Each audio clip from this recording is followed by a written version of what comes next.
Bismillahirrahmanirrahim. Assalamualaikum warahmatullahi wabarakatuh. Perkenalkan, nama saya Wirdania dan rekan saya Sultan Rafif Maulana. Kami dari kelompok 3 akan mempresentasikan hasil kerja kelompok kami, materi tentang kias dan kehujahannya. Jadi di materi ini kita akan membahas 5 poin. Yang pertama, apa pengertian kias? Yang kedua, bagaimana kedudukan dan kehujahan kias? Yang ketiga, siapa penolak dan penerima kias? Yang keempat, apa saja rukun-rukun kias? Dan yang kelima, apa saja macam-macam kias? 1. Pengertian kias. Kias menurut ulama usul fikih ialah menerangkan hukum sesuatu yang tidak ada nasnya dalam Al-Quran dan hadis dengan cara membandingkan dengan sesuatu yang ditetapkan hukumnya berdasarkan nas. Mereka juga membuat definisi lain. Kias ialah menyamakan sesuatu yang tidak ada nas hukumnya dengan sesuatu yang ada nas hukumnya karena adanya persamaan ikhlas hukum. Ada beberapa definisi menurut para ulama tentang pengertian kias, diantaranya yaitu 1. Al-Ghazali dalam Al-Mustasfa, menanggungkan sesuatu yang diketahui kepada sesuatu yang diketahui dalam hal menetapkan hukum pada keduanya dalam penetapan hukum atau peniadaan hukum. 2. Qadi Abu Bakar, menanggungkan sesuatu yang diketahui kepada sesuatu yang diketahui dalam hal menetapkan hukum pada keduanya atau meniadakan hukum dari keduanya disebabkan ada hal yang sama antara keduanya. 3. Ibnu Subki dalam Jam'u al-Jawami, menghubungkan sesuatu yang diketahui kepada sesuatu yang diketahui karena kesamaannya dalam ikhlat hukumnya menurut pihak yang menghubungkan atau mujtahid. Yang keempat, Abu Hasan al-Basri, menghasilkan atau menetapkan hukum asal pada furu' karena keduanya sama dalam ikhlat hukum menurut mujtahid. Yang kelima, Al-Baidawi, menetapkan semisal hukum yang diketahui pada sesuatu yang lain yang diketahui karena keduanya berserikat dalam ikhlat hukum menurut pandangan ulama yang menetapkan. Yang keenam, Sadru al-Syari'ah, merentangkan atau menjangkaukan hukum dari asal kepada furu' karena ada kesatuan ikhlat yang tidak mungkin dikenal dengan pemahaman lughawi semata. Baiklah, sekarang kita masuk ke poin yang kedua. Bagaimana kedudukan dan kehujahan kias? Sebelum kita masuk ke inti poinnya, saya akan menjelaskan sedikit. Apa sih kehujahan itu? Hujah dalam bahasa artinya keterangan, alasan, bukti, tanda, dalil, atau argumentasi. Sebagaimana yang dijelaskan dalam Al-Quran, Allah Ta'ala berfirman, "Katakanlah Allah mempunyai hujah yang jelas lagi kuat. Maka jika dia menghendaki, pasti dia memberi petunjuk kepada kamu semuanya." Quran Surah Al-An'am ayat 149. Yang pertama, kedudukan kias sebagai dalil hukum. Jumhur ulama berpendapat bahwa kias adalah hujah syariah terhadap hukum-hukum syara tentang tindakan manusia. Al-Qiyas menempati urutan keempat di antara hujah syariah jika tidak dijumpai hukum atas kejadian itu berdasarkan nas atau ijma. Di samping itu, harus ada kesamaan ilat antara satu peristiwa atau kejadian dengan kejadian yang ada nasnya. Kemudian dihukum seperti itu yang terdapat pada nas pertama, dan hukum tersebut merupakan ketetapan menurut syara. Ulama tersebut dikenal sebagai musbitul kias atau orang yang menetapkan kias. Kedua, kedudukan kias dalam hukum Islam. Kedudukan kias dalam hukum Islam ini ialah sebagai sumber hukum dalam menentukan bagaimana hukumnya suatu perkara yang telah memenuhi rukun kias. Kehujahan kias. Sebagian para ulama fikih dan pengikut mazhab yang empat sependapat bahwa kias dapat dijadikan salah satu dalil atau dasar hujah dalam menetapkan hukum ajaran Islam. Mereka itu barulah melakukan kias apabila ada kejadian atau peristiwa tetapi tidak diperoleh satu nas pun yang dapat dijadikan dasar. Hanya sebagian kecil para ulama yang tidak memperbolehkan pemakaian kias sebagai dasar hujah. Di antaranya ialah salah satu cabang mazhab Zahiri dan mazhab Syiah. Ulama Zahiriyah berpendapat bahwa secara logika kias memang boleh, tetapi tidak ada satu nas pun dalam ayat Al-Quran yang menetapkan wajib memakai kias. Ulama Syiah, Imamiyah, dan An-Nazam dari Mu'tazilah menyatakan bahwa kias tidak bisa dijadikan landasan hukum dan tidak wajib diamalkan karena mengamalkan kias sebagai sesuatu yang bersifat mustahil menurut akal. Mereka mengambil dalil Quran surah Al-Hujurat ayat 1. Hai orang-orang yang beriman, janganlah kamu mendahului Allah dan Rasul-Nya dan bertakwalah kepada Allah.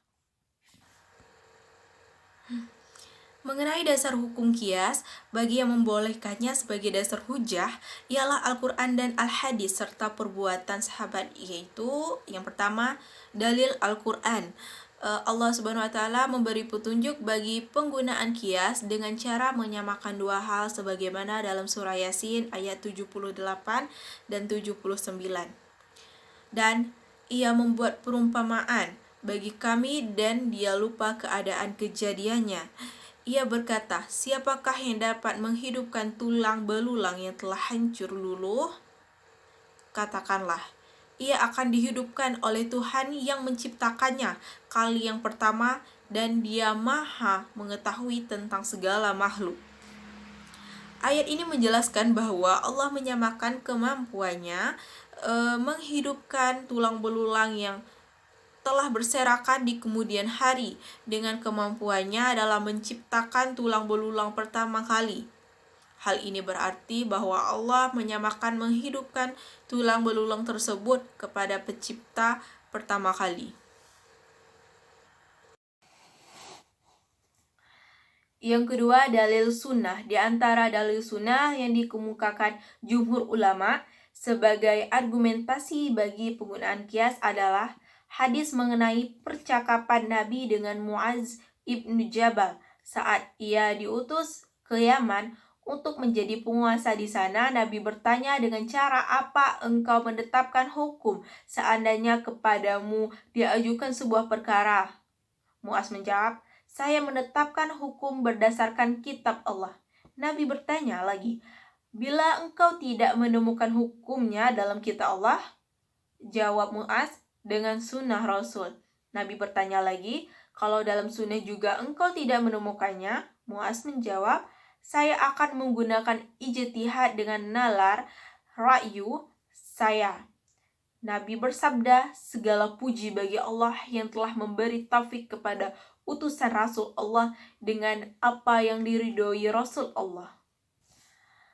Yang ketiga, atsar sahabi. Adapun argumentasi jumhur ulama berdasarkan atsar sahabat dalam penggunaan kias adalah surat Umar ibnu Khattab kepada Abu Musa al-Asy'ari sewaktu diutus menjadi qadi di Yaman. Umar berkata, putuskanlah hukum berdasarkan kitab Allah. Bila kamu tidak menemukannya, maka putuskan berdasarkan sunnah Rasul. Jika kamu peroleh di dalam sunnah, berijtihadlah dengan menggunakan ra'yu. Pesan Umar dilanjutkan dengan ketahuilah kesamaan dan keserupaan. Kiaskanlah segala urusan waktu itu. Bagian pertama asar ini menjelaskan suruhat menggunakan ra'yu pada waktu tidak menemukan jawaban dalam Al-Quran maupun sunnah. Sedangkan bagian akhir asar sahabi itu secara jelas menyuruh titik perbandingan dan kesamaan di antara dua hal dan menggunakan kias bila menemukan kesamaan. 3. Penolak dan penerima kias. Berhubung kias merupakan aktivitas akal, maka ada beberapa ulama yang berselisih paham dengan ulama jumhur, yakni mereka tidak mempergunakan kias. Di kalangan ahli fikih, dalam hal kias ini terdapat 3 kelompok sebagai berikut. 1. Kelompok jumhur yang mempergunakan kias sebagai dasar hukum pada hal-hal yang tidak jelas nas, baik dalam Al-Quran, Sunnah, pendapat sahabat, maupun ijma' ulama. Hal itu dilakukan dengan tidak berlebihan atau melampaui batas. 2. Mazhab Zahiriyah dan Syiah Imamiyah yang sama sekali tidak mempergunakan kias.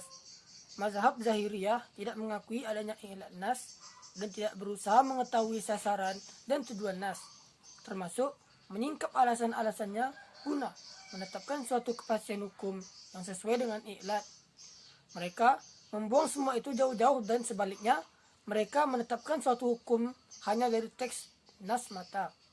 Dengan demikian, mereka mempersempit kandungan lafaz, tidak mau memperluas wawasan untuk mengenali tujuan legislasi Islam. Mereka terpaku pada bagian luar dari teks mata. 3. Kelompok yang memperluas pemakaian kias yang berusaha berbagai hal karena persamaan ilat. Bahkan, dalam kondisi dan masalah tertentu, kelompok ini menerapkan kias sebagai pentakis dari keumuman dalil Al-Quran dan Sunnah. Baiklah, kita akan masuk ke poin yang keempat. Apa saja rukun-rukun kias? Jadi, rukun kias itu ada 4 macam, yaitu 1. Asal atau pokok, yaitu suatu peristiwa yang sudah ada nasnya yang dijadikan tempat mengkiaskan. Sedangkan menurut hukum teolog adalah suatu nas syara' yang menunjukkan ketentuan hukum. Dengan kata lain, suatu nas yang menjadi dasar hukum. Asal disebut maqis alaih atau yang dijadikan tempat mengkiaskan.